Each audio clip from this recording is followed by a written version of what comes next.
Hey guys, I'm Chris. And I'm Mike. And welcome back to this week's No Limits, a Mitch Rapp podcast, or our new name, the Mitch Rapp podcast, right? Yes, indeed. And before you ask me how I'm doing, Chris, I'm going to turn it over to you. Let's hear how you're doing. And please tell us about the new Rapp baby. Yes, we have the new official, I'm calling it the newest official, youngest Rapp fan, because anyone in my house has to be a Rapp fan. I've even gotten Caroline. She's starting to read American Assassin, so we can have her on the American Assassin pod. But yes, we had a little baby Adeline last Friday. She's a week old now. So yeah, it's been great. Not much sleep, but you know. Yep. Congrats, man. Congrats on the third. That was such Thanks. Great news to hear. Yeah, it's been fun. So keep the pictures coming. I want to see them. I'll try. It was funny. I was getting ready my Instagram post of new baby, and I happened to be on the Mitch Rapp Pod Instagram feed, and I was like, "Ooh, I need to take. I can't post that out there. Wrong one. Wrong one." So let's get her a Mitch Rapp Pod onesie. I know we're selling T-shirts and hoodies. We got to see if we can whip something special up for her in a few months here. I'm already working on that. I definitely need to get that. You might see that on the Mitch Rapp Pod feed, so stay tuned. Oh, yes. Oh, man. Well, here we are. It's getting pretty late in January. This will actually be our final January episode. Believe it or not, next Monday is February 1st. So you still have a week. If you would like to sign up for our January book giveaway, this is open to all of our listeners. I'll be giving away one of my autographed copies of Consent to Kill. To be entered, simply subscribe to our email list at mitchrappod.com and click on the sign up for No Limits email updates. Once you sign up and get confirmed to receive our occasional emails and newsletters, your name will be put in for one entry of the Consent to Kill autographed book giveaway. We'll be picking that name on our February 1st episode, so jump in, get to the website, and sign up. Yes, we already had like 60 people sign up for that email list, so nice turnout.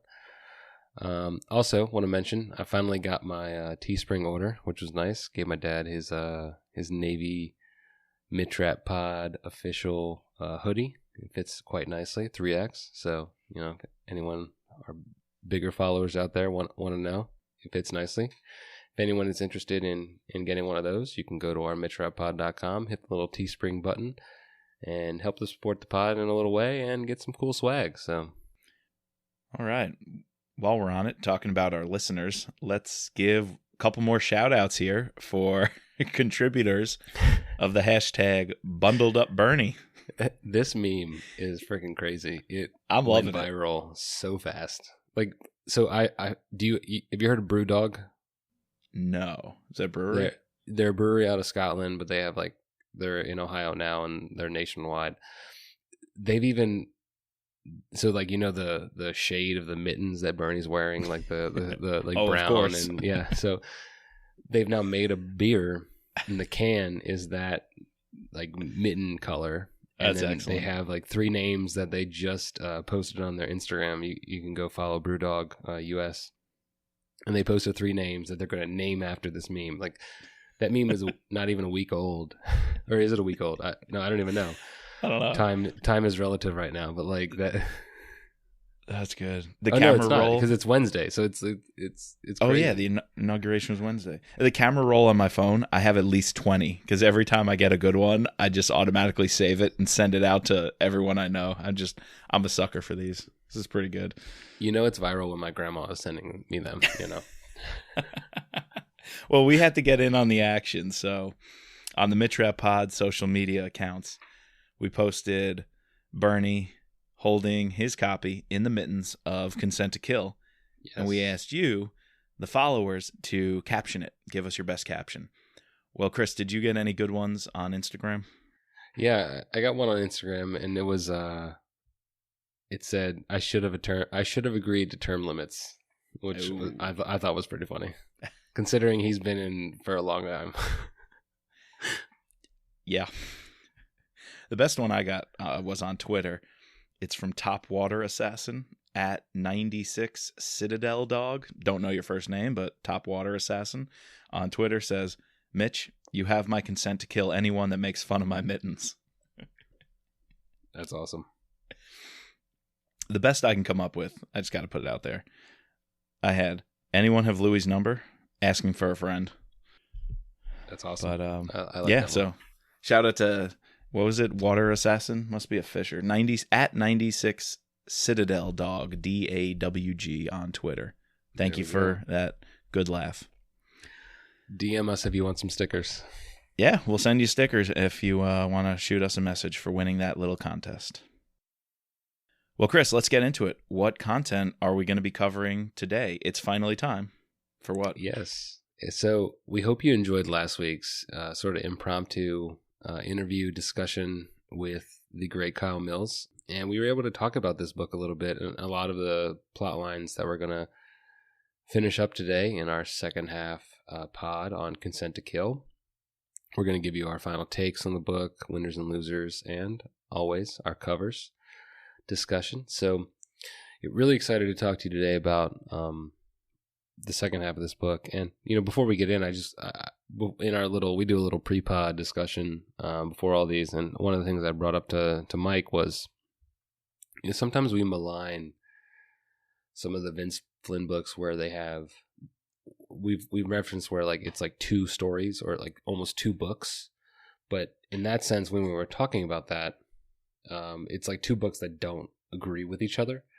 Mm-hmm. But here, I think, and I don't know if you agree with me, but that there are two books here, but it's almost like you had mentioned that it's Act 1 and Act 2. Like you could literally tell two different stories or break this up into two different books. And, it is the longest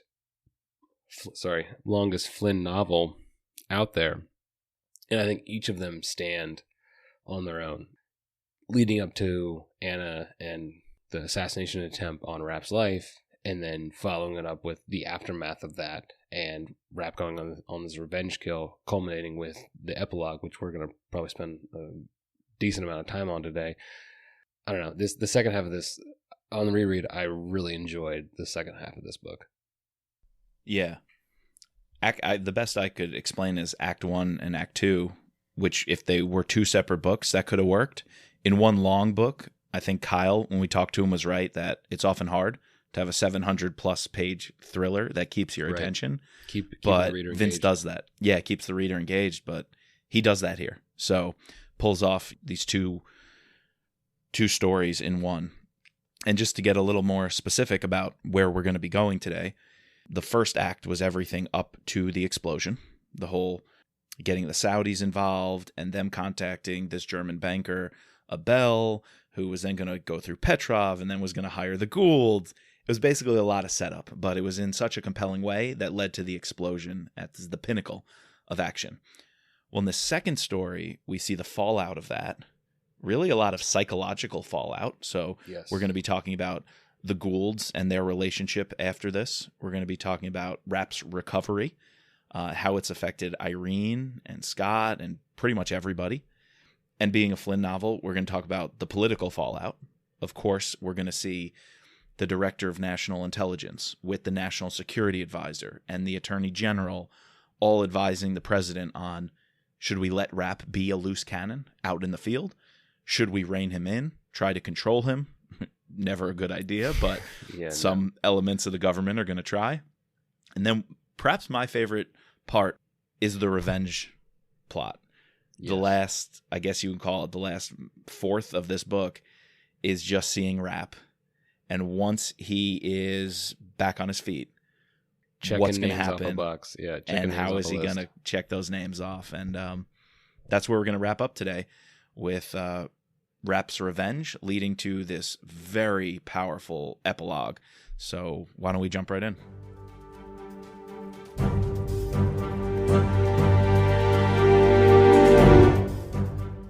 So when we last left Rapp, the explosion just gone off. Anna had been killed along with his unborn baby. And we first meet Mitch when he, opens up his eyes. He's like, doesn't know where he is, doesn't really recollect what's happening. Irene is there, obviously, to meet him, and she has the unfortunate duty of telling him what has happened. I don't know, especially in this chapter and in a couple of chapters preceding this, we see a different side of Rapp. A lot of emotional depth that I feel like we've never really encountered.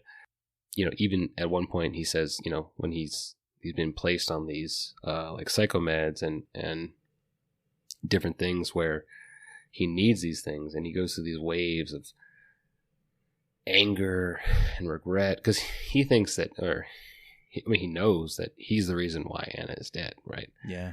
And that's the reason why he doesn't even show up at her memorial service, because he feels so bad. And I want to talk to you, I want to touch on that a little bit later, but it's interesting the way Vince is able to tie in this other side of Rapp that we, rarely see. And I don't even think maybe we get it a little bit later in a couple books with Claudia and Anna, the baby who he saves at the life at the end of this novel, which is really great. I actually really enjoy how Kyle has sort of brought Anna back into the fold a little bit. Yeah. But yeah, so we have Mitch. He's, in a dark place. In a very dark place.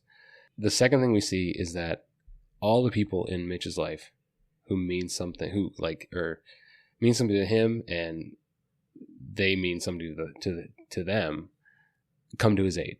Yeah. We go to the house and we have FBI's there. McMahon's on the case. Immediately Scott and Wicker show up, and they do their own little private investigation. Determined that, and Wicker, I freaking love Wicker. Wicker has to be one of my favorite sub characters. Yes. He's been in a bunch of the novels, and then finally, I think it's in this book that Scott says he finally got him out of the military, and he's full time with the SEAL demolition crew. Don't forget Skip though, because Skip with the FBI, he's on the scene. And he's playing, Skip is so good in a lot of ways, but he's playing this balance of, we can't be seen as the feds coming in and taking over and running this scene, because that will cause a controversy with the locals. But Skip is going to kind of be doing Overwatch here, making sure the locals don't screw this up, because the locals and the fire marshal are already saying, it's an accident. Some bozo must have kept gas in the garage too close to the house, storing gas for the boat or the lawnmower. And you know what? That's next to the propane tank. So you know what? We're just going to rule this an accident. And Skip is kind of poking and prodding, trying to make sure that we get the full picture. And someone who can poke and prod pretty forcefully is Coleman. And so Coleman shows up with Wicker. He starts working with Skip. Did you notice that slight little line that Vince puts in where it's the first interaction between Skip and Coleman's like, oh, I haven't seen you in a while. Yep. Because obviously they had this whole tension of they were the two main characters, I guess, in Term Limits, right? Term Limits, yeah. Yeah. And Coleman was, I guess you could say, a bad guy or doing the very illegal guy. Things. Yeah, exactly. Assassinations.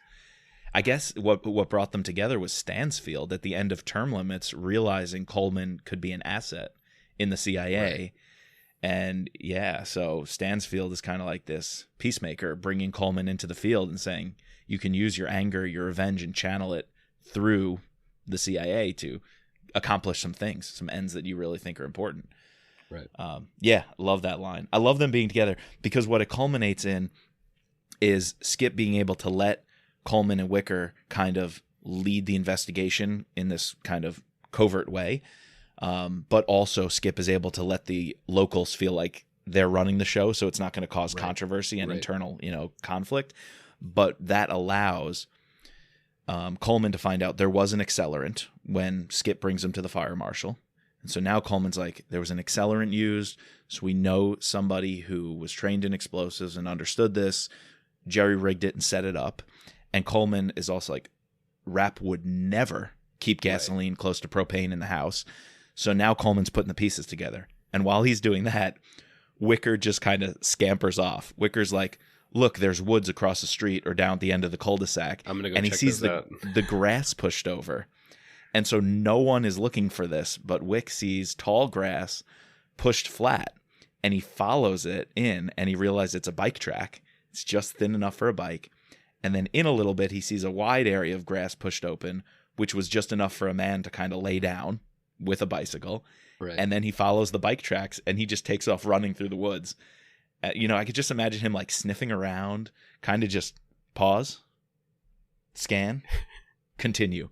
And ultimately he says, I found a spot. Someone got away on a bike. They had a van parked there. They loaded up in the van, got out of there, hightailed it this way. So we definitely have someone who was on the getaway right after this. They put that together, and they tell Skip, hey, feed to the locals a little story that Rapp's dead. Right. And they're like, but what? That's not true. We know he's not. And Coleman's like, if they think he's dead, we can follow the money. They'll get the payoff. The assassin will move the money. Then on our timetable, when we release or the media finally catches up that he's not dead, we could see that same amount of money backtrack and be returned because they're going to demand it back. And this is genius. Absolutely. And that's exactly what Marcus ends up doing to find some of the money with Abel later on. Yeah, I know. I love Wicker walks back. He's like, one person, like 5'10", one bike, followed it however many miles or whatever. Then that leads to a truck. This kind of tire, like, and Wick's a G. Scott's like, yeah, that man could track like anything, anywhere. Oh, I love Wicker. I love that. That's awesome stuff. I guess the only other thing to address as fallout, if you will, of the explosion is what the Goulds are up to. Right. And we know Claudia is extremely upset hearing that Anna is dead, but maybe even more upset that Louis shows no remorse.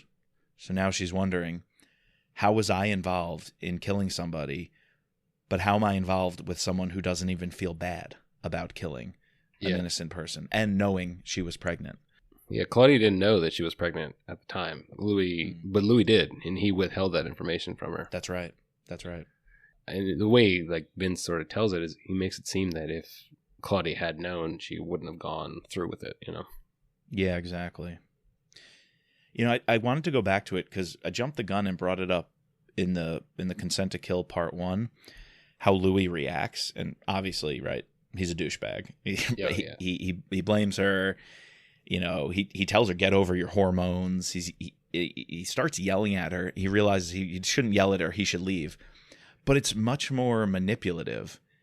He's walking out, but he walked out threatening her. If you want to go your separate way and you're not here when I get back, I'm fine, whatever. Right. And he's like, I know by threatening her and saying that, it will make her come around and look at it differently because she won't want to raise the baby alone. She'll come back to me. And he walks out on her in such a fragile state. That's fucked up. Yes. Anyway, I guess just close that loop on no one likes Louis. No, I mean, Louis is... We talked about it last time, but Louis is freaking crazy.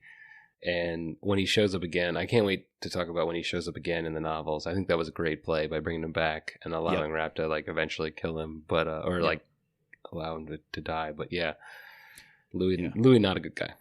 No. I read The Last Man recently, Vince's last book, and I think knowing Vince was, basically coming to an end with his diagnosis, he brought Louis back for a purpose. Like, he was doing that purposely. To close that he had more of a story to tell with Louis, and I think it's brilliant that Kyle picked up on that. And obviously Kyle wanted to end Louis and does, but he knew Vince brought him back for a purpose, and he had to kind of close that out. Louis couldn't just be the shadow figure who does this, is let gone at the end of Consent to Kill, and we never hear from again. Like, Vince knew he was going to wrap it up, and Kyle got to wrap it up.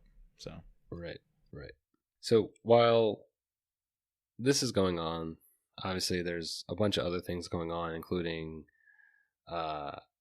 initially, like you said, McMahon and Coleman want to put out that he's dead. The idiot DNI, Director of National Intelligence or whatever, Ross is buddy with the prince, and tells him secretly that Rapp is not dead, which has huge consequences later on, Yep. essentially like leads to everything that happens in the second half of the book. This leads to Muhammad, like Prince Muhammad, freaking out, puts him on his own schedule with Taib to kill not only the German, but, send Rapp, wants to now finish the job and kill Rapp. He contacts Abel and says, but also Abel and Claudia eventually find out a couple days later when they announce, oh wait, Rapp's not dead. That then triggers all these other reactions. But besides that, we have, Rapp recovering, and he's moved from the hospital to this CIA safe house. We've seen this, the facility. In Leesburg. In Leesburg.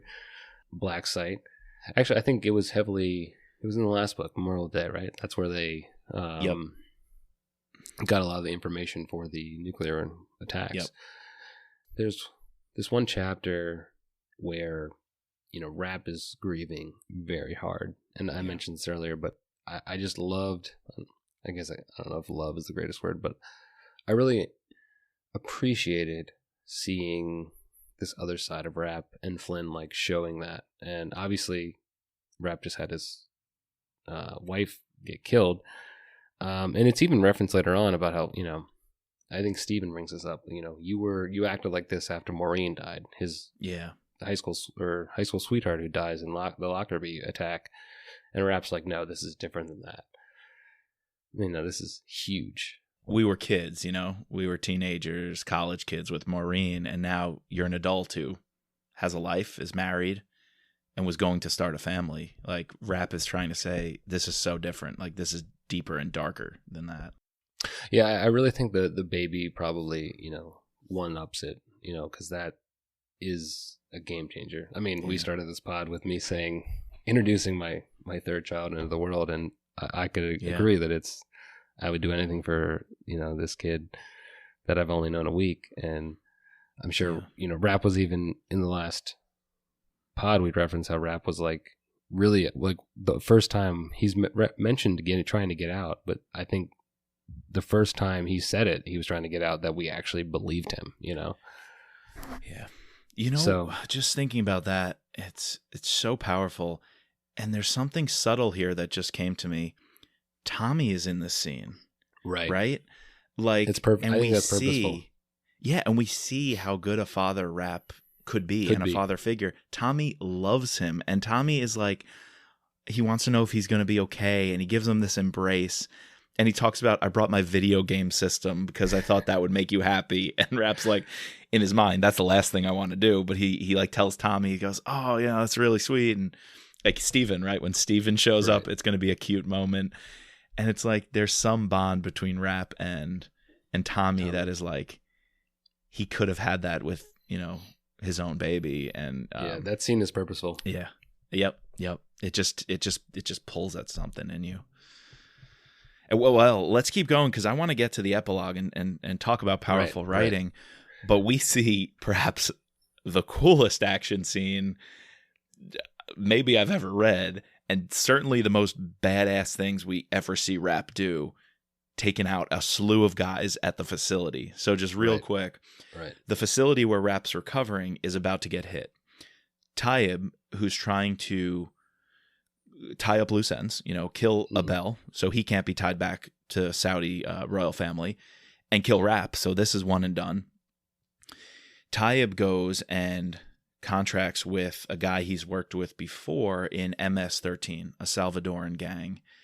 He knows this guy because he was doing with the Wahhabi extremists some prison work, trying to manipulate American inmates and radicalize them through support systems in prison, in hopes that once they get out, they would rely on those bonds and, maybe they joined the Nation of Islam, or maybe they truly converted, but he wanted to manipulate and use that to get them to do some of his dirty work as an assassin and a terrorist. So anyway, he contacts this guy he's worked with.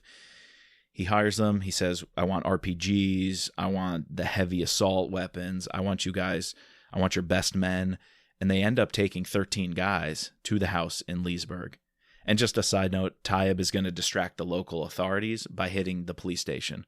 So it's kind of crazy because and I'm sure you've been downtown Leesburg, some of the little restaurants there and whatnot. And he sets off a grenade at a local coffee shop too. He throws off a grenade at a coffee shop, RPGs the police station, and so they're out of commission, allowing the terrorists to hit the facility. Yeah, that scene, and he comes in, they take out these bodyguards, including like one of Irene's like long time personal protective people. And it was actually this scene that I was thinking of when I was listening to your interview with Trott, with Michael Trott. Mm-hmm. Because yes, I remember there's one scene in a Rapp novel where the protective people of the director of the CIA get killed, and they try to come in. They realize this is not a normal house. It's fully, barricaded. They hit the door, I think, with 2 RPGs, and there's barely a hole. So then he starts to take out the windows, and then Rapp hears like one gunshot, and is like, his spidey sense tingles, Yep. He gets Steven and Irene and Tommy to safety, and then he goes into full Rapp mode. And this whole action scene is like freaking awesome. Dude, I reread this maybe 4 times. I wanted to savor every one of these Rapp kills and Rapp maneuvers, and it's absolutely brilliant. So if you don't mind, if you'll humor me here, I got a list of kills 1 through 13 and how this shakes down. We actually don't get much action in this. That's true. In this book. That's true. I mean, there's like little bits of action, but like, this is the big one. Yeah. Well, it all starts when Coleman shows up with a duffel bag and has some supplies for Mitch. And he's obviously not supposed to give him a weapon officially, but he slips a Glock with a suppressor in there. And there's also earplugs. And this is a pretty cool little tactic because obviously Scott and Mitch both know having your hearing is a huge advantage in any fight. I just thought that was an interesting thing to bring up. And then Rapp, when his spidey senses tingled, says, these guys aren't professionals. No. They're not trained. Knows something's not right. Because he's like, they're using RPGs when instead they would use, other charges, or breacher charges, shape charges to blow a door or blow a window or to gain entry. He knows they would be using suppressed weapons or not be making as much noise if they were trying to hit him, because you got to be really good to do that. And so he's like, who are these guys kind of just making a big scene? Causes him to look out the window. All right, so he's got the suppressed clock. He goes down in the second story, down one of the hallways, leans out a window. His first 4 kills, he lines them up. He says he works right to left. 4 headshots from the second story window.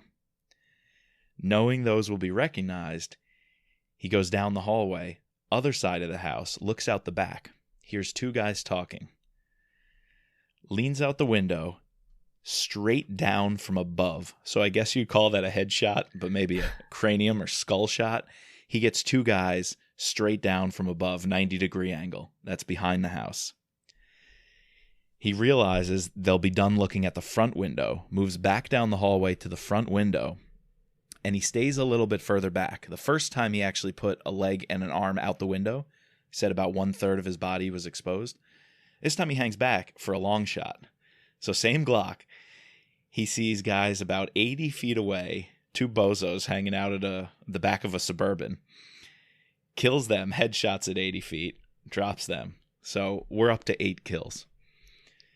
He knows from a first glance he's got at least 4 more guys to go because he estimated about 13.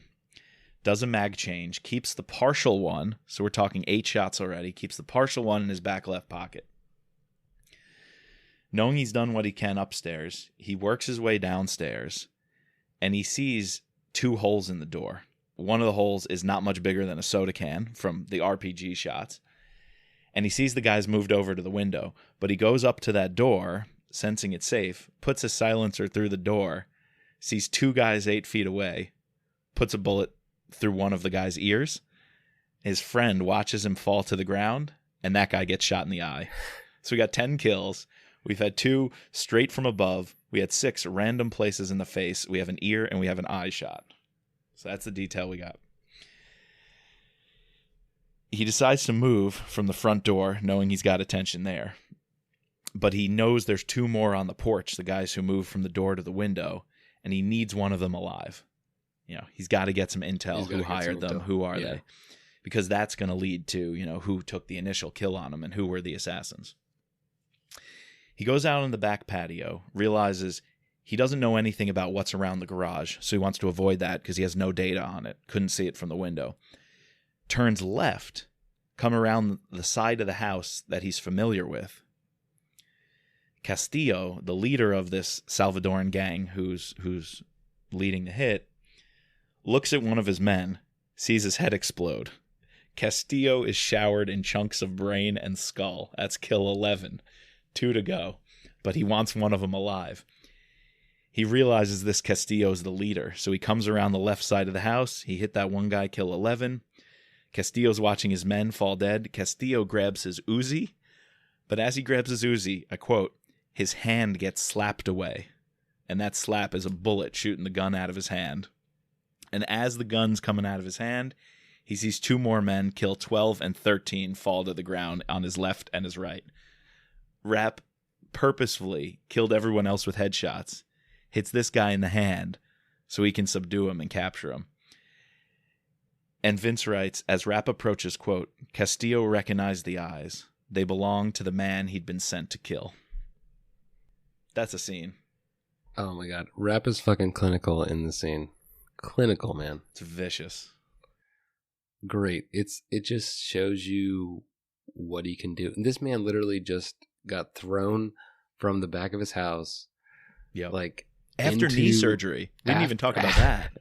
After knee surgery, arthroscopic knee surgery, into the Chesapeake Bay. Hit his head. Head on the dock. And he's able to, not even like a couple of days later, and he's able to, boom, on a dime, freaking take out 13. I mean, obviously they're amateurs. With a Glock and 2 mags. But still. 2 mags and a Glock. 14 shots because he hit Castillo's hand. Amazing. It's amazing. Crazy. Great. And Kennedy's even going to reference this later in a meeting. She's like, yeah, we saw the security footage, and I think it's Ross or the president are like, so where's Rapp now? What did he do? Like, where did he go at the end of the video? And they're like, he just walked away with one of the guys that's captive. And Kennedy's like, I don't know where he went, so don't ask me. It's like, all of this is on security footage. A CIA team comes in and boards up the house, just renovates it so it looks like nothing went wrong. Look like, yeah. And they tell the neighbors who called in, gunshots or an explosion, that there were some fireworks for, event they were celebrating. It's perfect. It's perfect. It's perfect. I love that scene. As a thriller reader, I challenge you to find 15, 20 pages that you can just savor and enjoy, not thinking like, if this were a short story and there were some stupid plot line of these guys want to come kill a man in a house. Sure. I would have loved it. Just write a story about a guy killing all these people and some gang members are hired. It would be like, oh, that was fun.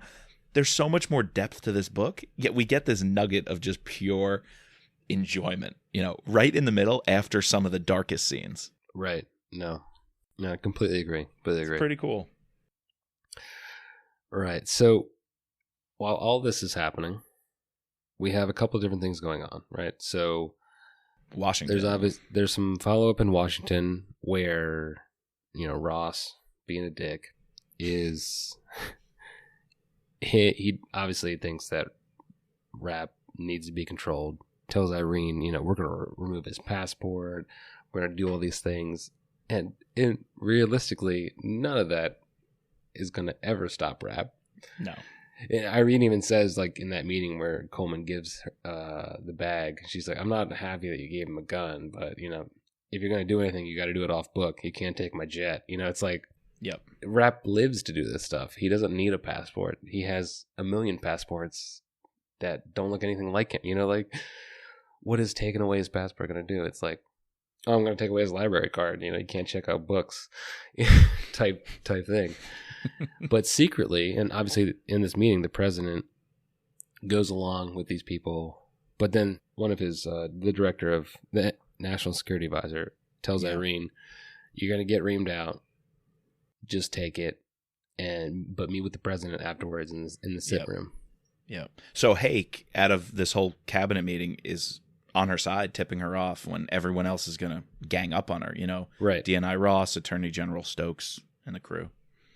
And then they meet in the sit room, and he's like, sorry you got to deal with that.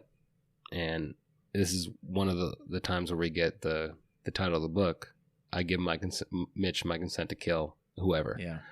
None of these guys are going to go to trial. Do whatever you have to do. This is also, I think, where we find out that he's not running for a second term, and that he has Parkinson's. Yeah. Which is kind of crazy because I really like this president. Yeah. It's laying little breadcrumbs for future plots, changing of the guard type thing. Yeah. We get two really good quotes here, like you mentioned. I just can't get away from this one because Attorney General Stokes, who we kind of were set up to not like in Memorial Day, because he was scheming in Memorial Day, making it much harder to, stop these nuclear attacks. He's siding with Ross here, and he says, quote, "The last thing we need is an employee of the CIA acting as judge, jury, and executioner."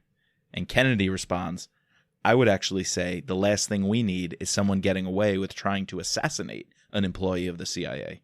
Right. I mean, she's just on fire there. And the president is not playing, off of her in this meeting. He's kind of quiet. But in the back of her mind, she's like, that's what Hake told me. There's this meeting in the Situation Room afterwards privately. Let me wait. And that's where the president does say, quote, "Unofficially, he has my consent to kill anyone who had a direct hand in this." So, yeah, I like this president too. But we hear he's not coming back. I know. He's not running. Anyway. So while that's going on, we also have the fallout from Claudia and Gould. We mentioned that, they sort of, Gould walked out, and Claudia all of a sudden has a conscience. Well, I mean, we kind of saw that she had a conscience, but she has an even bigger conscience. And she starts this whole dialogue with Irene. This allows them to gain information on a lot of the plot, allows them to track Abel, allows them to track the money. She sets up like a $5 million fund for in Rapp's name. Also allows them to allows Rapp to put the pieces in his mind, because he remembers back to that day he was running with his and he has the Glock or the weapon in his fanny pack. Yeah. And she says something in French, and then he puts two and together that it's a girl and a guy, and there's just these little breadcrumbs, these little foreshadowing things. And she was throwing up with morning sickness, and they said she was pregnant, and Rapp hears from Kennedy that the lady in the emails is pregnant. Says she's pregnant. Yep. Well, and that's pretty important here. It's I like these emails from Claudia, and I was kind of like, what's she doing? But she also wants something, because Kennedy's like, why are you telling me this? Why are you coming out with this? And Claudia goes, because I want time. I know Mitch is coming. 9 months. I just want 9 months. Please tell him, take the $5 million, just use that as the money I'm spending to buy 9 months to give my baby a shot, to give my baby life before he kills us. And that's also a breadcrumb that we're leading to a powerful ending. That made me think, right? Can we buy with $5 million the chance to a second chance, right? Claudia is essentially saying, I want a second chance, not for me, but for my baby. And here's $5 million. Just give me time to have the baby. And it's like, wow. It's crazy. It's a play. Yeah, it's a move. And she tells Louis. Louis's obviously not happy about it. But in the end, Louis, at some point, he's like, I'm going to go kill Rapp. He walks out on her. He actually gets to an airport, is about to try to get back to the U.S., and he says, screw it. I'm going to turn around, go back with Claudia. That was a pretty brilliant move, because instead of tracking us, the assassins, now the CIA and Rapp's revenge will be getting Abel. Right. And kind of they can pin him for this, and whoever they want to blame that way, instead of being solely focused on us. Right. Exactly. There's a little bit of a redemptive arc for Louis in this story. Tad bit. He tries, maybe. He tries. Yeah. So speaking of the revenge plot, so after all this happens, the attack on the house, Rapp gets away. we immediately cut to the beginning of Rapp's sort of tear on getting back at the guys who killed his wife. Yeah. It starts, he first heads to Pakistan to Urda, the guy we saw in the last book, where he picks up Wahid, who we saw in the last book as well. We find out that he is the son of the guy, Saeed, who is the one who paid for the killing of Rapp. And he has a special plan for him. Rapp then flies to Saudi Arabia. With Wahid. I misspoke last time, by the way. Sure. I said Wahid was dead. We thought he was dead. We thought he was dead. Yeah, the world was led to believe. Turns out he was in a CIA, black site, being kept. And Rapp actually told him, thanks for the information. I'll cut you a deal, not kill you, and, cut all your fingers off and torture you. And so Wahid was one of these Rapp didn't have a soft spot for because he hates a terrorist, but he was somebody like, at least keep him alive because he gave us this information. And who knows, maybe he'll be useful in the future. So, well, he is pretty useful. He is very useful. So Rapp was right, keeping him alive. Yes. So we get first the revenge kill number 1, where Rapp straps a big old suicide bomb to Wahid, walks him up to his father who's coming out from prayers, and flicks off the camera in the way and blows him up, killing him and along with his father. What did you think about revenge kill number 1, Mike? Well, one, I thought it was genius. He actually tells Coleman not to follow, because Coleman fly them to, I want to say, Qatar, or one of the nearby Gulf states. Yeah. And Rapp says, Coleman, you won't fit in. You can't cross into Saudi Arabia. Blonde hair, blue-eyed. Yeah. Yeah. So it's pretty cool that Rapp takes Wahid. I think he's covered under like groceries or like fish and ice to cross the border, pretending he's a grocer because, he can talk the talk, quite literally, with his Arabic and his having all the dialects down. Yeah, he pulls up outside this mosque, which is near the headquarters of Saeed's telecom company, of how he's, got filthy rich being in the Saudi royal family. And he tells Wahid, he goes, you're going to walk to your father, and I got sharpshooters. If you dare do anything suspicious, if you try to run, if you look away, if you tip anybody off, these sharpshooters are taking you and your father and everyone else out. It's pretty cool. He gets Wahid to walk up right with the suicide vest. Saeed, the father, is like, oh my God, I thought you were dead. And then Rapp flicks off the security camera and hits the detonator. I love it. But, we've brought up on this podcast, does Rapp just enjoy killing? And here, rightfully so, he can savor it a little bit more because these are the people responsible. But at the same time, Rapp ponders, if he uses suicide vest, other people on the street will die or get maimed, right? Right. There will be, collateral damage from this.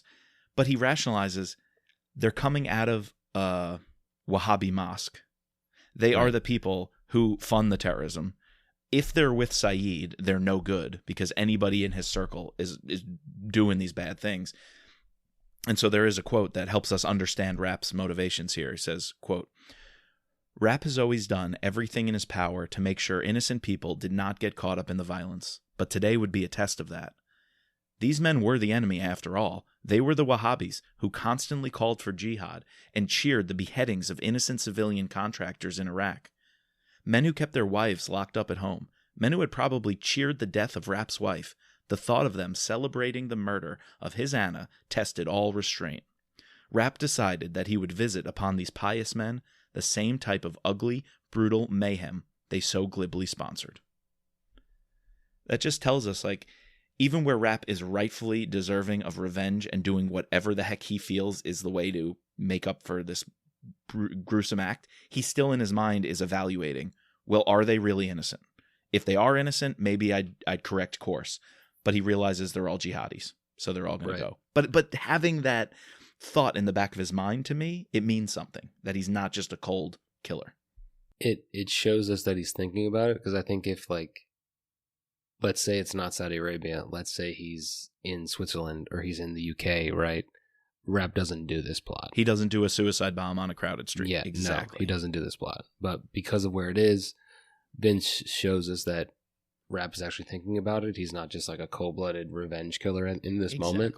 So we sort of bring back back to life or back to reality a little bit, like not, he's not just this, on a rampage type. I mean, he is on a rampage, but like a coherent rampage.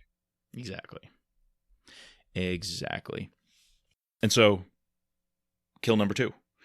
Yes. I felt this is one of the parts of the book I felt was out of place a little bit because there's a lot going on to track down Abel. A lot going on. But let's try to condense it, right? Sure. So first we get Irene, who I love the badass scene where she like takes a 16-hour round trip flight to Switzerland, puts the pressure on these Swiss bankers who are all about, confidentiality, and gets a lot of information from them, right? Yep. Then using that information, when we find out Abel, he never got onto that cruise ship. All of his money's been taken away. Yeah. He even calls the prince. The prince is like, "Oh, come to Saudi Arabia. I'll help you." "No, I'm going to kill you." Yeah. Okay. And then obviously the prince is also trying to kill him. So he sends Taib, who failed his mission in the United States, comes back, has to make up for that by killing Abel before Rapp can get to them. And then this guy, he had this office with Greta. It's interesting that Vince uses the name Greta here because Greta is an important character different character, obviously, but in Killshot, right? Like almost might have been Rapp's lover. We never saw the continuation of that. So interesting choice of I guess it's a common name, but anyways. So Rapp goes, they don't find anything in Abel's house. He goes and they start to look at his office. Meanwhile, Taib has kidnapped Greta, takes her to the office, rapes her, which is a pretty intense part of the book. Well, allows his men to do so. Yeah, has his men rape her. And then we have this team comes in, is able to incapacitate and take out some of these guys, but also stun and save Greta and take Taib hostage. Also, I like this one character. He's in like a couple chapters, Milt. I really like Milt. I wanted to see more of Milt. The name Milt is talking about names and different characters at different stages. Milt is 2 for 2 with Vince. We had Milt Adams in Transfer Power. Yeah, I knew that name was familiar. The Marine and architect. And now what is it, Milt Johnson or something? Who does the surveillance? Yeah, he's the hit team in surveillance and for getting them into the office. The lamplighters, the British will call them. But he's able to track this guy had a Mercedes who it's funny, like he says, "Oh, all new Mercedes have this like GPS track." And then immediately the next chapter it starts with like Abel didn't worry about picking up his driving because he knew that his car wasn't bugged. I thought that was just a little funny like line that Vince threw in there. Yep. And Rapp's able to head off with Taib in tow, Abel at this alpine mountain house. And I thought it was like pretty ballsy of Abel to like go to the grocery store and buy like food and he's thinking about staying. He's like, do I stay a night? Like, do I stay the night? This house. Drink my wine? Like, dude, you have Mitch Rapp go after you. Like, get out of there. Yeah. And so he decides, I better leave. He hits the safe because all of his money's been gone. He takes the $100K he has there. And he's like, okay, I guess maybe I should take this seriously and escape now.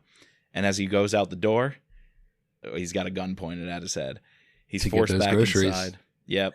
He's forced back inside. And I love this. Rapp puts him and Taib up in front of the fireplace. And he's dangling the hot poker. And he puts their feet to the fire. And he wants to know who they are, who they work for, who's paying them, where the money's coming from. Eventually puts the red hot poker through, I think it's Taib's foot? Yes. Was it his foot? To freak out Abel and get him to start talking. And he sings like a canary. And he says everything. He talks about the prince, Claudia and Gould. Claudia, or there's this couple, the French couple. I've been working with the woman and the money. I've been trying to get it from her. You were worth $20 million was the hit. I was going to get however much, $13 million of that, whatever it may be. He starts saying everything Rapp needs to know, that the last person he's got to get is Prince Mohammed bin Rashid, and Rapp has no more use for Abel. Well, how to get rid of him? We've already got some pretty cool kills in this book, but this might be the best. Scott is going through the groceries and the liquor cabinet and finds a $2,000 bottle of Louis XIII, some good cognac. Takes a couple of swigs And then Rapp has a better use for the cognac than drinking it. Pour it all over Abel, make a line to the fire, and light that bitch up.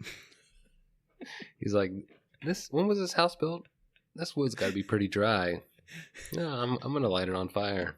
And walks away. He just walks away. Walks out. Just lets the man burn up. This is a series of I don't know, from chapters 69 to 79. And they're just jam-packed with information. It goes very fast in this entire bit, where just to get one revenge kill. And so, I don't know. It was fun, but a lot happens at once. A lot happens, yeah. Yeah. But that's 2 revenge kills, and the last one's really going to be Tayyib, who he has with him, completely damaged. He's, I think, broken his arm. He stabbed the poker in the foot, but he takes him with him. And he finds out that the king is currently at a ceremony in Granada in Spain. And there's this kind of the king has been talking about it for a little bit, how he wants to reconquer Muslim lands. And to him, that includes, Europe, Spain. Particularly Southern Europe and Spain. And he wants to, reconquer and go back to the Moors, the domination of the Moors. And he's going to start doing that by splashing cash.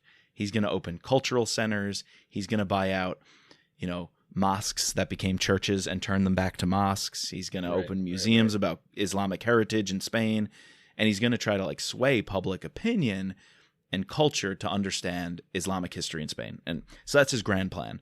But he's at stage 1 of rededicating what was a church since, I guess, the 1300s probably, and rededicate it as a mosque and use that to sow, extremism in the community. While he's there, Coleman deduces who his security is. They're looking at these guys, and they know they're well-trained. They know they're not Middle Eastern, and they see a lot of movements and insignia that hints British Special Forces. And Coleman says, I got a lot of contacts in that world. This must be a private company. He kind of figures out, nails down who it is.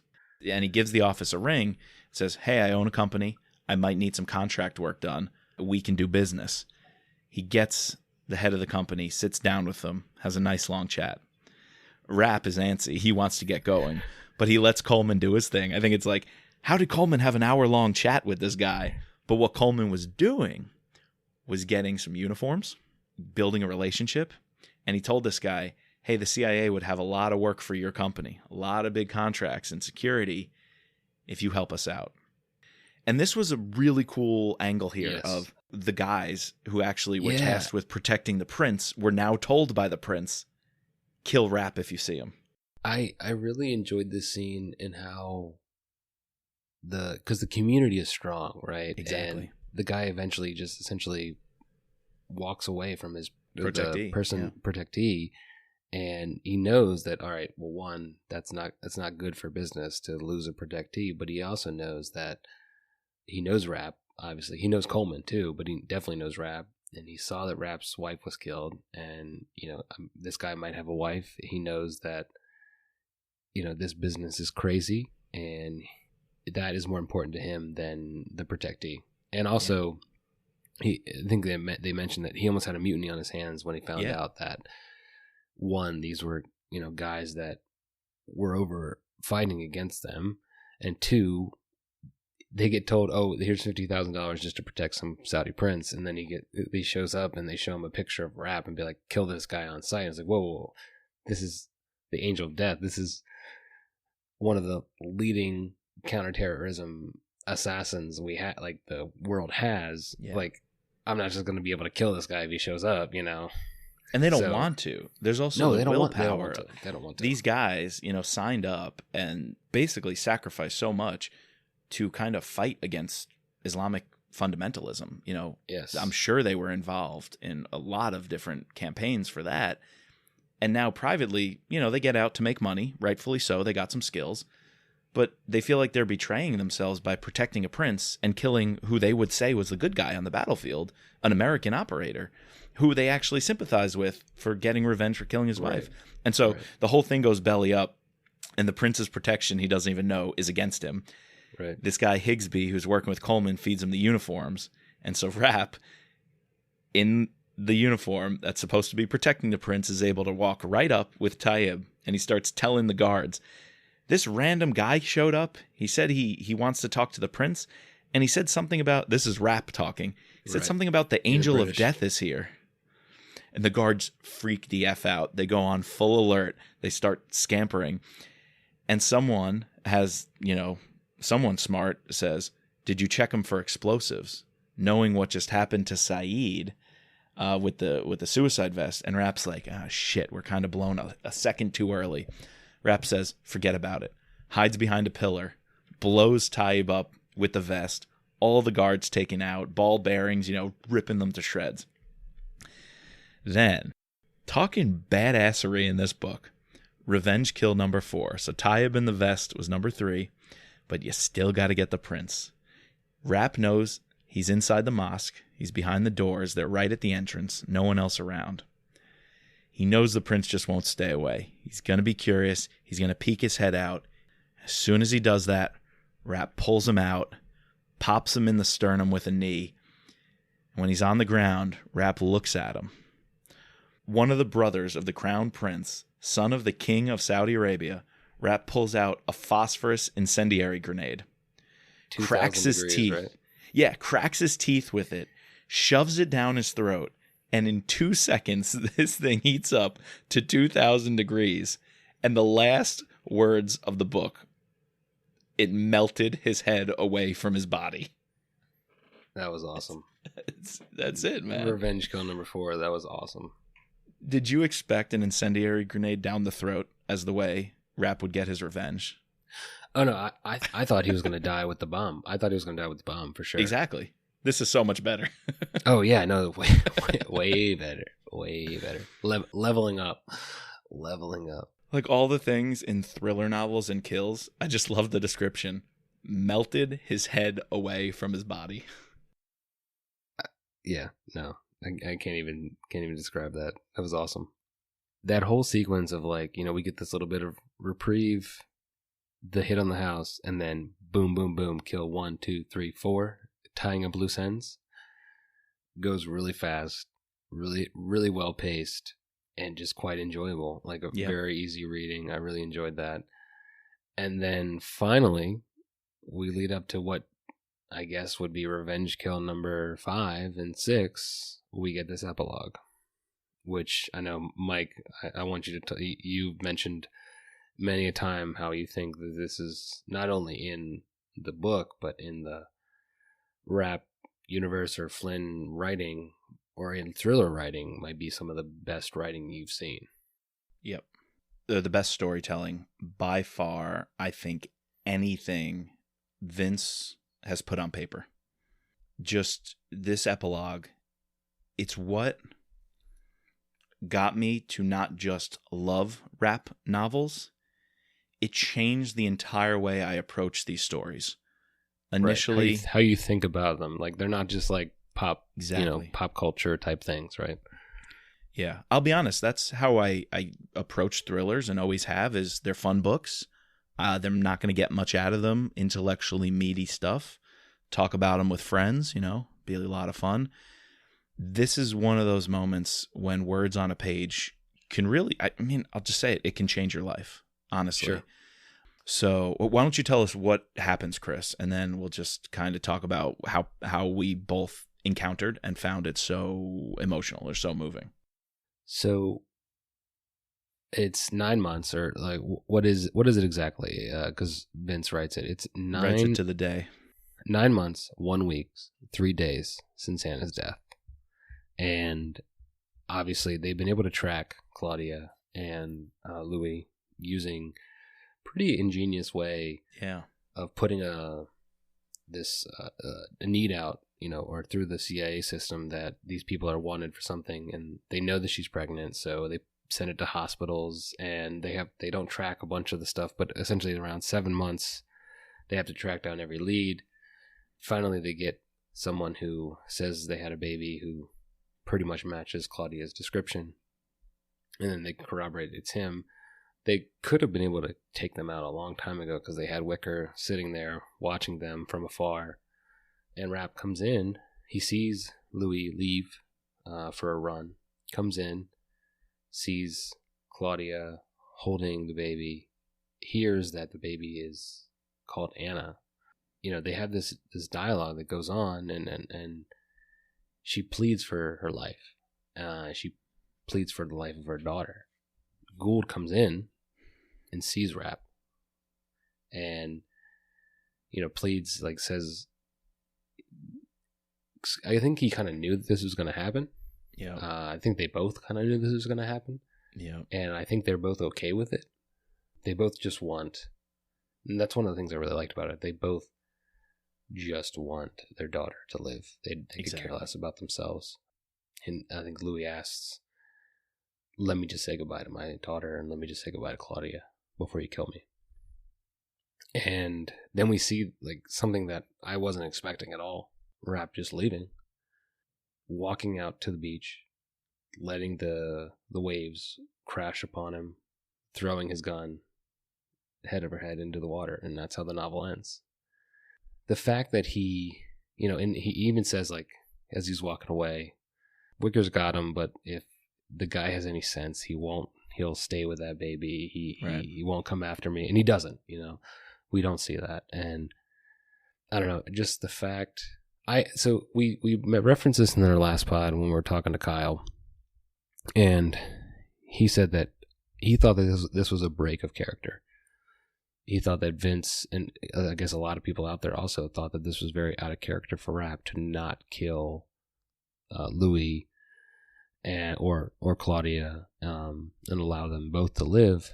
But me and you both agree that it actually is part of his character. We've referenced it many a time how, Rapp doesn't like to kill. He doesn't kill for need. And in this moment, the whole Rapp's, like, view on life flips. Yeah. Just listen to this. I mean, just some of these quotes. So let's just take Claudia first. Does he kill Claudia? Here's a line from it. Quote, Rapp wavered for a second and almost lost his nerve. He was struck how beautiful the woman was, and how absolutely peaceful she and her young child appeared. Rapp kept the silencer leveled at the man's head. He wasn't going to kill the woman. Any thought of that vanished the second he saw the baby in her arms. And I agree. That's so in character of what we've seen, of that Rapp is not going to kill innocent people. As not innocent as Claudia is, he's also going to evaluate the situation. He's not just going to do the easy thing and spray bullets everywhere. He's going to do the hard thing and suss out the motivations of different people and the context of where they're at in their life. And he sees redeeming qualities in Claudia, not only for the information she gave to help make up for what she's done to Kennedy in the emails, love she has for her baby. Just by seeing her and just how peaceful she and her young child appeared, I can't help but, Vince, as a Catholic, like, I see the Virgin Mary in this scene and this writing coming through. Maybe that's also my Catholic lens looking at this, but it's just, I can't help but think the love that mother has for child is in line with Rapp not wanting to kill or destroy that, because there are sacred things to Rapp. And yeah, killing is one of his sacred things, but there's more important things to life, and Rapp knows that, and he sees it here, and he values that, and he recognizes it. But now to Louis, because he does have the gun pointed at his head, and he's full of hate, he's full of rage. But here's what goes through Rapp's mind. Quote, Rapp stood there in the corner of the room with his gun pointed at the father, mother, and child. What have I turned into? He asked himself. This was his life, or what it would have been if only Anna had lived. He sees what he could have had in this family of mother, father, and daughter. The pain of the last 9 months came rolling back and slapped him with the memory of his wife and his unborn child. Standing there, his resolve teetering, he asked himself one simple question. What would Anna do? It was her life he was avenging, not his own. He could hear her calling out to him as if she were alive and standing right next to him. And then the straw that breaks the camel's back. Louis says, I want to say goodbye. He leans over, kisses the baby, and says, goodbye, Anna. And that's one of those moments in storytelling where all the logic of the universe you created, all the rationality of the characters and who they are, and the consistency of what you've built in this fictional universe comes crashing down because of an external force. This explosion of grace, shocking and ripping apart everything you thought you knew about this fictional universe, everything the characters thought they knew about this fictional universe is torn apart and shattered because of nothing but love and grace. And it's so in character for Rapp to feel that and not ignore it, because he's not a hardened, cold-blooded killer. He's not one-dimensional. He's a Totally human. agree. He's a man, the same way we've seen him crying earlier in the epilogue. I think it was Kennedy or Coleman is talking about, he goes to the explosion site every day and just breaks down. We see him nearly in tears, finding out he's going to be a father. Where Louis yells at his wife and calls her hormonal and says she's ruining them and all this. Rapp honestly and sincerely tells Anna this is the best thing that can happen to us, even if it means he has to lessen his role at the CIA.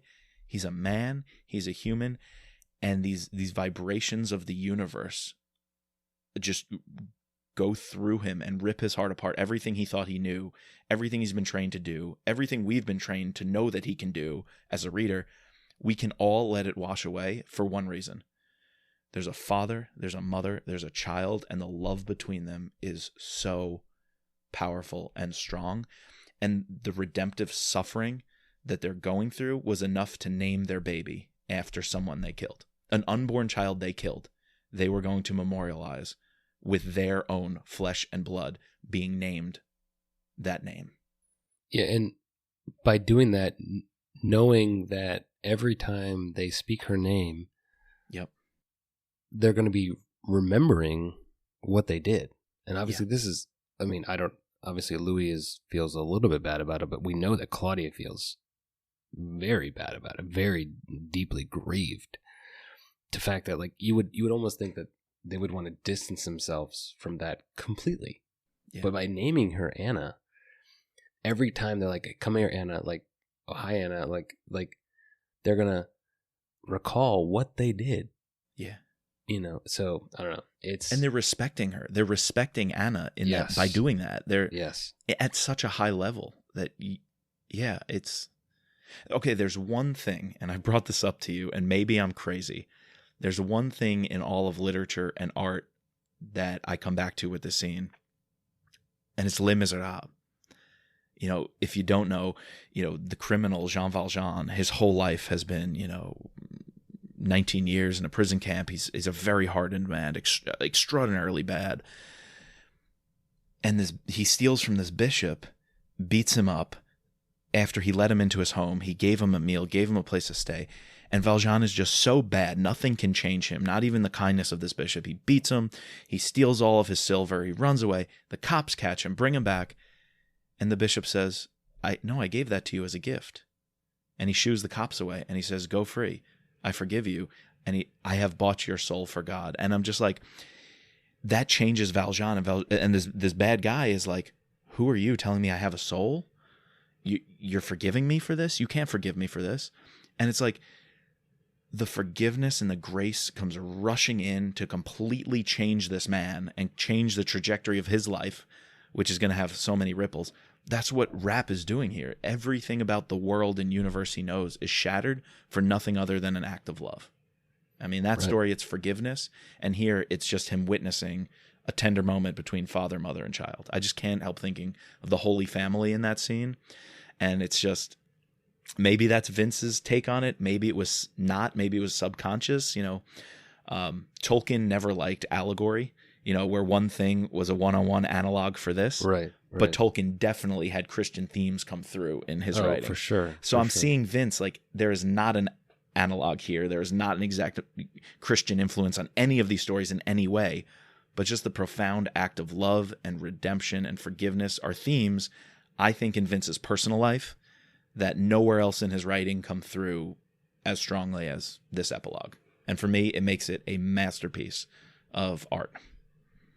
I also think that if you look at this novel as a standalone piece, like if we only ever had one Mitch Rapp novel and it was Consent to Kill, I think the arc of Mitch through it all, from the beginning, finding out who he is, we find out he's married, he has this kid, or he's going to have this kid, his wife dies, he goes on this whole revenge tour, and then we have that, his redemptive arc almost. He doesn't go full-fledged and finish that revenge, and he has remorse. He does forgive them in a way. Yeah, in a way. By not killing them, obviously. Yeah. And I think that everything is within this book is within character. Yeah. You can pick some nits and think like, oh, based on other things, Rapp, is a cold hard person. But I like I said, I disagree with Kyle a little bit here. I think that this is fully within the character of Mitch Rapp, and I don't know, part of the reason why I love this book. Yeah. And maybe I'm reading into it too much. I was a philosophy minor in college, so any of our listeners are like, what the heck is he talking about? I don't even know what I'm talking about, to be honest with you, but this is good stuff. This is good stuff. That's why we do this podcast. That's why we dissect these books, because I do think there are things you can learn from them. Maybe not all of them, but from some of them that you can take away as great literature. That's it. So, what a book. That's the book. That's the book. That's it. Consent to Kill. There it is. Consent to Kill. Is most likely top 5 for most people. That is absolutely top 5 in anybody's book. And I've been critical of some books in the past. I do like picking those nits. This is one you can't really do that in very many places. You really can't. So we get to the winners and losers. We like to wrap up with a discussion of the covers. Let's kick off this final segment, bring this book to a close. What'd you like, Chris? What was your winner? What was your loser of this book? Well, so if I had to pick like a standalone winner, I listened to this via audiobook 2 times, and I really thought Stephen Lang was the winner of this book. He's the audiobook reader for this book, and I don't know if I can't recall him doing many of the other ones. I know we had this one guy I didn't like, and then we had George Guidall for a few, and then we have him, and then we pick up George Guidall again. I really enjoyed him. If you guys like audiobooks, if you read any of these via audiobooks, I highly recommend checking out this one. So that's my winner, like sort of outside of the book. The second one, I think Flynn, obviously, he's continuing his leveling up for Memorial Day, then has this, piece de resistance in Consent to Kill. And then if I had to pick a winner from the book itself, we didn't really get to touch on this a little bit. We missed the whole scene with Kennedy. Yeah. After, Rapp has killed the Saeed using Wahid as the bomb. She lays in to Ross and to Stokes and to anyone else who was in that meeting in the Oval Office with the president. And, we see also the scene where she goes to Switzerland and is a badass. I like seeing Irene like this. Yeah. I think sometimes in the book she just plays very minor roles, but I like seeing her play an active role. So I think Irene is definitely a big winner. And obviously Rapp's a winner because, I mean, I don't know how much winner you can call him, considering in this book he got his wife killed, or he, had his wife and unborn child. But the second half, he goes full-fledged revenge tour, has his redemptive arc, shows us that he has a good side. So Rapp's my winner. And I think if I had to give a final rating, to give my final rating, I'm definitely giving this an A, 9.3, pretty high up on my list. So what about you, Mike? What's your winners? I'm with you. Kennedy was awesome. It got so much of her maneuvering. I like seeing her on fire, seeing that spark, like a fireball just rolling into the Situation Room, rolling into the Oval Office. There's not even a hint that she's nervous about siding or being seen with Rapp too much or too much on Rapp's side. I'm 100% with him. And even professionally in cabinet meetings, I'm willing to, put that on the table and that I'm letting him do what he's got to do. So, yeah, love her operating.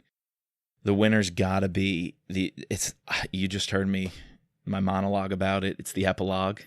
Waxing poetic, man. You got it. It's the action scene in the middle with Rapp taking down the 13 kills in one scene at the facility.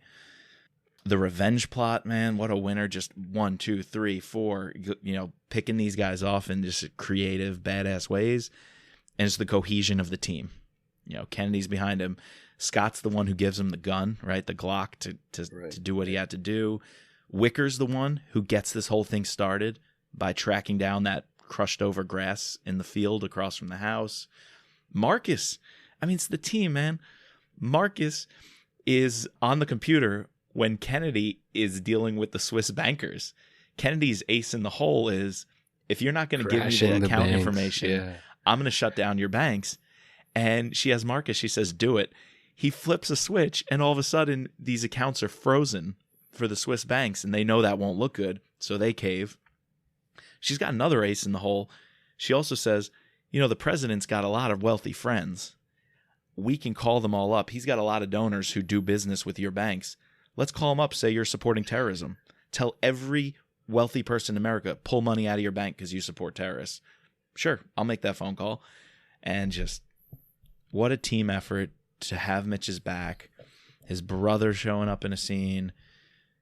It's brilliant. Yeah, one of the only books I think we see actually Stephen Rapp in person interacting with Mitch. So yeah.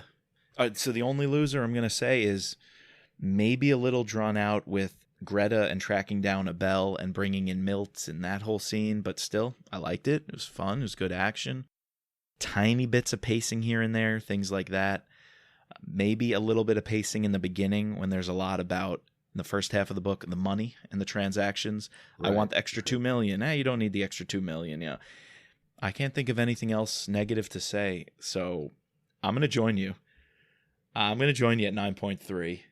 This discussion, all right. This chat here convinced me of it with a solid A-, right about to jump up to that A level, but I still like Memorial Day. I like Memorial Day better, and that's why I'm ranking it below Memorial Day. So Memorial Day was a 9.4 for me. So, and I think 9.7 or something for me, slightly below Memorial Day, but it's up there with Transfer of Power, which is my other, just absolute favorite. So I got Memorial Day, I got Transfer, I got Consent, and Term Limits. So far, rounding out my top 4, those ones are just doing it for me. All right. So let's quickly talk about the title. What's in a name? So we have Consent to Kill, and we get actually throughout the book a couple of different instances of that exact line coming up. You want to? Yes. You want to share some of those with us, Mike? Yeah. I was surprised. We get one pretty early. Yeah, we get one really early. Chapter 1. Chapter 1, Kennedy says, "You have my consent," when she's talking about the opening scene of hitting the imam, sponsoring terrorism in Montreal. Right. That's where Rapp jumps out of the alley, takes the guy down, puts him in a headlock. Showing right from the get-go, the events of Memorial Day rocked the intelligence community and the U.S. government, right? Like, we're going to greenlight stuff we haven't greenlit that easy in the past. We have Senator Walsh and Hartsburg willing to work with Rapp on intelligence stuff when they were usually the Democratic goons trying to, sideline the intelligence community. They're on board. And then we get a random use of Consent to Kill. Do you remember this one when Rapp's talking about one of his instructors at the farm? Right. He just randomly says, "Hell no. This is the best damn job in the world. Your government gives you the consent to go out and kill terrorists. For guys like us, it doesn't get any better than that." And I just thought it was great, like this little intertwining one-off line working in the title there a little bit. I don't know. I really enjoyed that line. I think that might be the point where Vince thought of American Assassin. The idea of going back in Rapp's training. Because that's some one-off conversation or time period when Mitch is thinking oh, remember that guy Mike who trained me? I asked him, do you really enjoy what you're doing? Is this all worth it? And he says, yeah, it's the best jam job in the world. Consent to go out and kill terrorists. I wonder if that's where Vince was like, there's a really good story there. Could be. Yeah. Could be. But the main one comes, Chapter 43, just about in the middle of the book. So if you think the explosion, being this center point or this focal point of changing the pace of the narrative, that's also where we have in the Situation Room, President Hayes say he's not running for re-election. And then he says, quote, "Unofficially, Irene, he has my consent to kill anyone who has a direct hand in this." And that launches perhaps my favorite part of the book, this revenge plot that takes us to the end. So great title. Nailed the title. Awesome title. Yeah, one of the best. Just like one of the best top 5 books, easily top 5 titles. I even feel like in our discussion with Kyle, he said that sometimes the title, the book's written and they don't have a title. I feel like maybe in this case, it could work either way. Like you have the title and you try to work it into the novel. But I feel like maybe they didn't have the title, and then there's these 4 or 5 lines where they say this, and it's like, boom, that has to be it. Yep. Consent to kill. So yep. That's it. Well, what do you think? Should we get to the covers? Yeah, let's do it. Let's talk about the covers. So we had quite a bit. You were able to dig up a little bit more than what we normally have. We had 10 covers. 10 covers. So my personal favorite was we posted these on our social media podcast, and I think that was overwhelming the favorite from most people. It's the classic one. It's like, to describe it, it's like the American flag waving.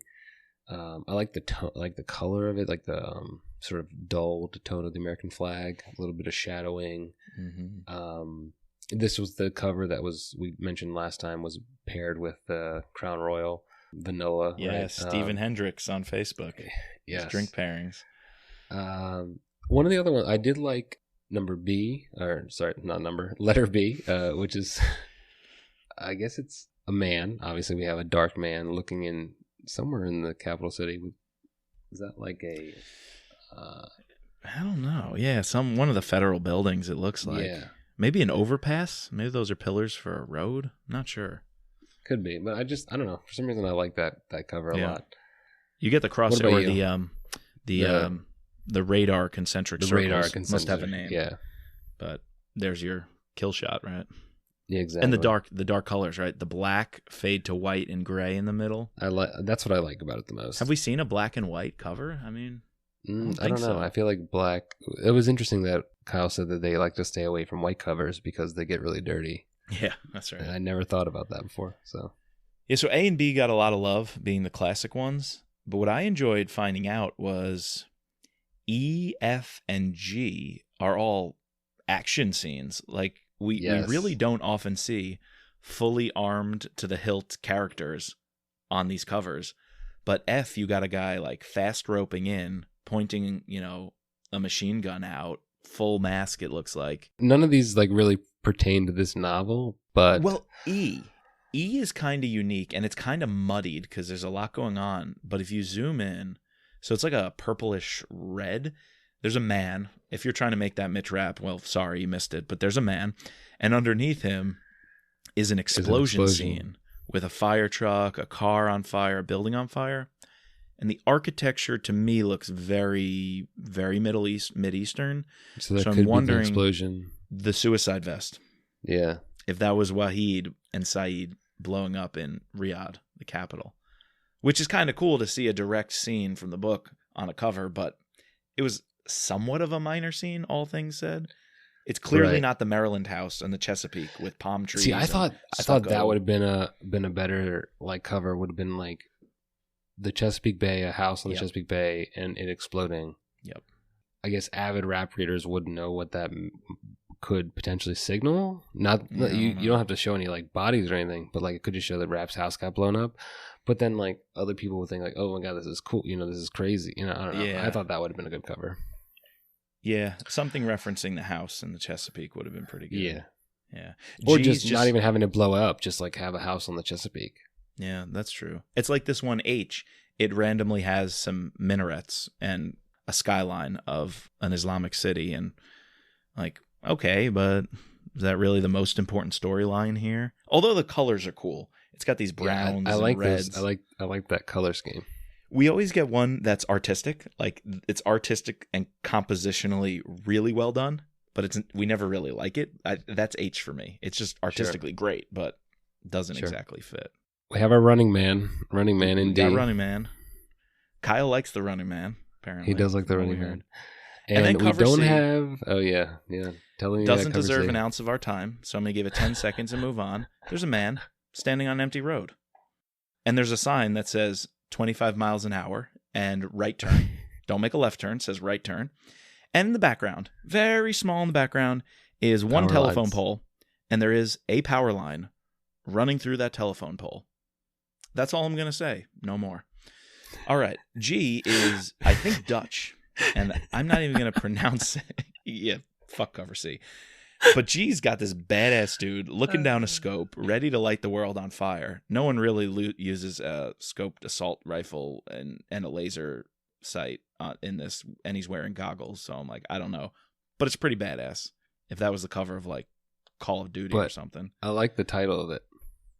Jocht op de Jager, which translates to Hunt for the Hunter. That's pretty cool. In the Yeah, Dutch. I like that one a lot. Yeah.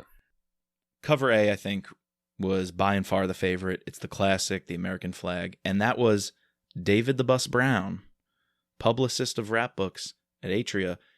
That was his favorite cover of all time. Wow. Yes, Okay. indeed. Yes, indeed. He All right. loves it. So All right. look at that. Well, there you Well, go. Chris, that was fun. That's Consent to Kill. Congratulations. Little Adeline is beautiful. Thank you. You didn't name her Thank you Anna? very much. No, I did not name her Anna. Was Anna on the short list? Too close to the heart, I couldn't do that. Did it make top 5? Was it in the race? No. We'll leave it at that.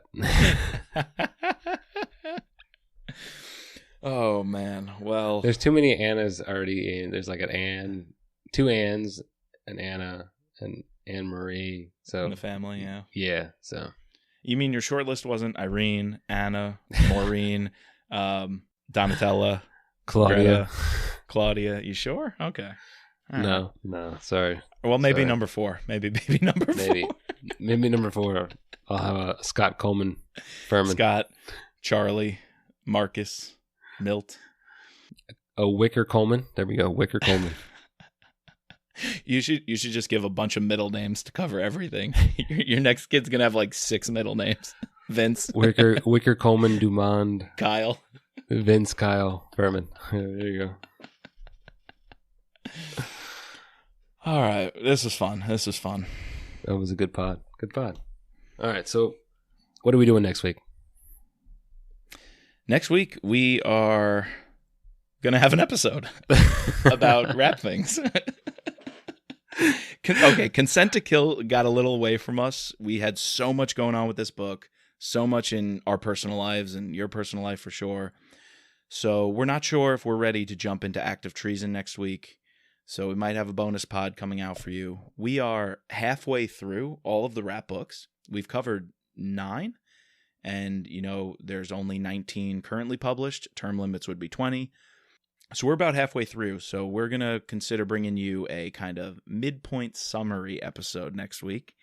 And please look out for that. All right. So, as we always have to do, we need to thank our patrons, including our special operator, Sherry F., and our special agents, Matt, George, Don, Dennis, Peggy, Catherine, Ray, Bridget, and Jeff. Please, we can't say this enough, subscribe, rate, and review us using your favorite podcasting platform, 5 stars only. You can find us online at mitchrappod.com or using our Twitter handle and Instagram handle at mitchrappod. Please also head to our website, mitchrappod.com, sign up for our email list to subscribe and be entered into that contest to get your signed copy of Consent to Kill. Or get a chance to win a signed copy of Consent to Kill. I wish I could give everyone a signed copy of Consent to Kill. And as always, just let Mitch be Mitch.